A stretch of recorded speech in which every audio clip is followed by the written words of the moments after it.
একান্ত প্রয়োজন ছাড়া আপনি এটি মুখে ব্যবহার করার ফলে আপনার থুতুর সাথে অপ্রয়োজনে কিছু জিনিস আপনার পেটে যাচ্ছে, সেটা পরিমাণে কম হলেও, তো এই জন্য এটা আপনার জন্য অনুচিত এবং মাকরুহ। সাহরি খাওয়ার সাথে সাথে আপনি ফজরের আগে আগে ব্রাশ করে ফেলবেন, এরপর দিনের বেলা আপনি মেসওয়াক করবেন কিংবা খালি ব্রাশ দিয়ে আপনি দাঁত ঘষবেন বা পরিষ্কার করবেন। যদিও সৌদি আরবের স্কলারগণ এবং ওলামায়ে কেরাম এটিকে মাকরুহ বলেন না, তারা এটাকে জায়েজ বলেন, কিন্তু মাকরুহ হওয়াটা, অপছন্দনীয় হওয়াটাই হলো অধিকতর যুক্তিযুক্ত।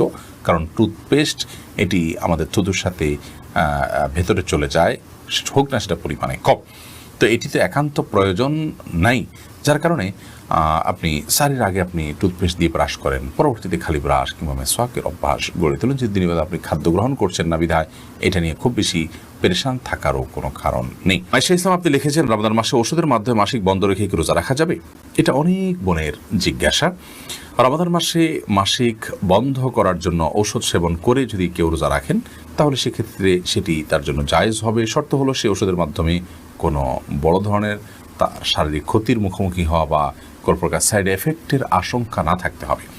যদি ওষুধ সেবন করার মাধ্যমে বড় কোনো ক্ষতি না হয়, তাহলে সেক্ষেত্রে এটি গ্রহণ করে আপনি মাসিক বন্ধ রেখে সিয়াম পালন করতে পারবেন, কোনো অসুবিধা নেই।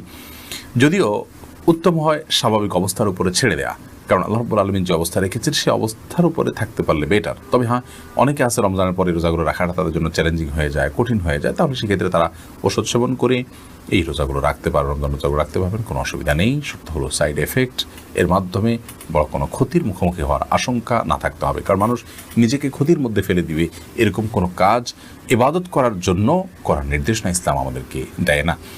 আল্লাহ রাব্বুল আলামিন মাসিকের কারণে আপনাকে রোজা রাখার তৌফিক দেননি, কিন্তু আপনার মধ্যে আক্ষেপ আছে, আপনার মধ্যে আগ্রহ আছে যে আমি যদি মাসিক না হতো তাহলে রোজা রাখতাম।